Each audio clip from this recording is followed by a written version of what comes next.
రంగనాథ్ గారు ఉన్నారు. రంగనాథ్ గారి చరిత్ర ఏంటండి? ఆయేషా మీరా కేసులా సత్యం బాబు అనే ఒక అమాయకుని తీసుకొచ్చి కేసు పెట్టి 8 సంవత్సరాలు జైల్లో పెట్టి ప్రభుత్వం హైకోర్టు ఈయనకు ₹1,00,000 ఈయనకు జరిమానాకు ఈయనకి ఖర్చులకు కూడా ఇవ్వాలని చెప్పేసి మొట్టికాయలు వేసిన ఆఫీసర్. ఇసోంటోనికి జీవితాంతం ఎక్కడ కూడా ఫోకల్ పోస్టులు ఇవ్వద్దు. ఏదో కూడా మరి ఇక్కడ తీసుకొచ్చి హైడ్రా మొట్టమొదటిసారి కమిషనర్కి ఎందుకు పెట్టిండ్రు? ఎందుకంటే వాళ్ళు ఎట్లా చెప్తే అట్లా వింటారు కాబట్టి. అంటే వీళ్ళంతా ఎస్బాస్ ఆఫీసర్లు.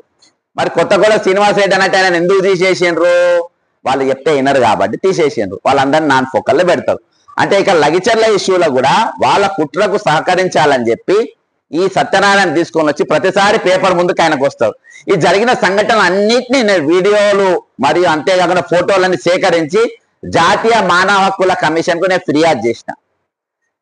అంటే ఆధార్తో సహా. నేను అడిగిన ప్రశ్నలు ఏంటంటే, ఫార్మా కంపెనీ పెడతారు. ఫార్మా కంపెనీ వెనకకి పోవడానికి గల ప్రధాన కారణం మీకు చెప్తా. ఇప్పుడు అది మేము ఇచ్చిన రిపోర్ట్ వల్ల పోయింది. ఏమని ఇచ్చినామంటే, అసలు ఫార్మా కంపెనీ పెడతా అన్నారు కదా, ఫార్మా కంపెనీ పెట్టేటప్పుడు డీటెయిల్డ్ ప్రాజెక్ట్ రిపోర్ట్ ఉందా అని అడిగిన మొదటి ప్రశ్న.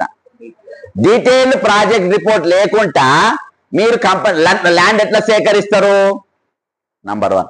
ఈరోజు ఒక అమ్మాయిని చూడడానికి పోయిందంట ఒక పెద్ద మనిషి అమ్మాయిని చూడడానికి పోతే అమ్మాయి పిల్లగానికి నచ్చలేదంట. ఆమె లేకున్నా పర్వాలేదు, ఇంట్లో ఎవరున్నా చేసుకుంటారు అన్నానంట. అట్లా ఉంది కథ రేవంత్ రెడ్డి గారిది. పెడతాదేమో ఫార్మా కంపెనీ పెడతా అన్నాడు. లేదు, ఎప్పుడైతే డిపిఆర్ గురించి ఎన్హెచ్ఆర్సీ అడిగిందో, వికారాబాద్ బ్రదర్కి ఇస్తాను డాక్యుమెంట్స్ అన్ని. మరి వికారాబాద్ కలెక్టర్ను 15 రోజులలో వాళ్ళందరిపైన యాక్షన్ తీసుకోవాలి అని చెప్పేసి ఎన్హెచ్ఆర్ డైరెక్షన్ ఇచ్చింది. అది ఎక్కడ కూడా మీడియాలో రాయరు. ఎందుకంటే వీళ్ళందరూ కూడా దోపిడితోళ్లతో సోపత్ జరిగింది. ఇక్కడ బతుకుల కంటే ఈరోజు మోహన్ బాబు పంచాయత్ చాలా ఇంపార్టెంట్. ఈడ వేల మంది ప్రాబ్లమ్స్ ఇలా ఉంటే గిరిజనులంతా రోడ్ల పైన ఎక్కితే వీళ్ళ బతుకుల కంటే మోహన్ బాబు వాళ్ళ ఇంట్లో అయ్యగూడ పంచాయతీ వాళ్ళ తనల వాడులు మాత్రం చాలా ఇంపార్టెంట్. అక్కడ తనలో కూడా పడ్డారు ఈ రోజు మీడియా. కావాలా మీడియా మీద దాడన్న కానీ పోయి ఇంట్లో గెలుపుకుంటే గట్ట తనలో వాడతాం. అయితే ఈ రోజు ఈ సమస్య కంటే ఆ సమస్య చాలా పెద్దగా తీసుకున్నారు. కాబట్టి ఈ రోజు నేను తెలియజేసుకుంటే ఏంటనంటే, ఈ రోజు ఒక కంపెనీ కాదని చెప్పి మళ్ళా నువ్వు ఇండస్ట్రియల్ కారిడార్కి ఎట్లా పోతావు? నువ్వు ఎట్లా అడుగుతావు? అంటే నీ స్టాండ్ పైన నీకే దృఢత్వం లేదని, నీవే స్టాండ్గా లేవు, నువ్వే స్టాండ్ బైగా ఉన్నావు.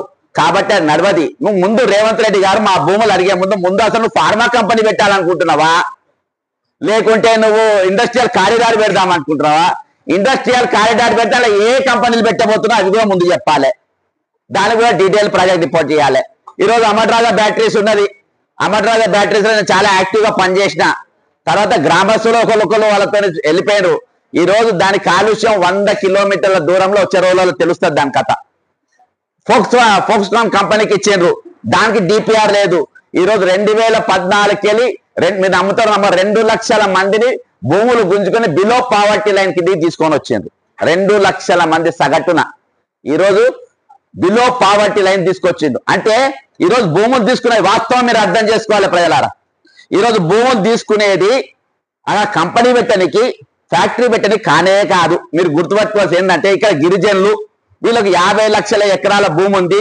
రేపు ₹1,00,000 అవుతుంది, వీళ్ళు కోటీశ్వర్లు అవుతారు.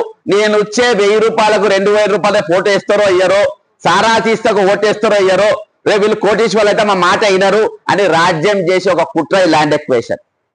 ఈ రోజు మల్లన సాగర్తో ఎన్ని ఎకరాల నీళ్లు పోతున్నాయి? వరంగల్ టెక్స్టైల్ పార్క్ కోసం 10,000 ఎకరాల భూములు గుంజుకున్న ఎంతమందికి ఉపాధి కల్పించిండ్రు? ఈ రోజు ఇక్కడ జడ్చెలకల ఎంతమందికి ఉపాధి మొత్తం బీహారోలు, ఉత్తరప్రదేశ్ లాస్ట్ లా ఏది ఇక్కడ చెప్రాసికేలు మొదలు పెట్టి అక్కడ లోపల పంజ మొత్తం బీహారోలు, యూపీలుగా తెలంగాణలో ఎవ్వరు పంచడి అవులా దివాలా మాటలు ఇవ్వని చెప్పద్ది ఇక్కడ. కాబట్టి ఈ రోజు సమయం తక్కువ ఉంది కాబట్టి విషయాలు చాలా ఉన్నాయి. కానీ ఏదేమైనప్పటికీ నేను ఒకటే చెప్తున్నా, ఈ రోజు లోకల్లో స్థానికంగా తేలే పంచాయతీ కాదు ఇది. రాహుల్ గాంధీ గారు పార్లమెంట్ లో గొంతు జిచ్చుకొని గుండె చీల్చుకొని చెప్పిండు, మేము 2013 ల్యాండ్ ఎక్షన్ యాక్ట్ మేమే తెచ్చినాము, పేద రైతుల భూములు కాపాడానికి మేమే తెచ్చినాము అని నువ్వు చెప్పినావు కదా. మనం అందరం ఆయన దగ్గరికే పోదాం.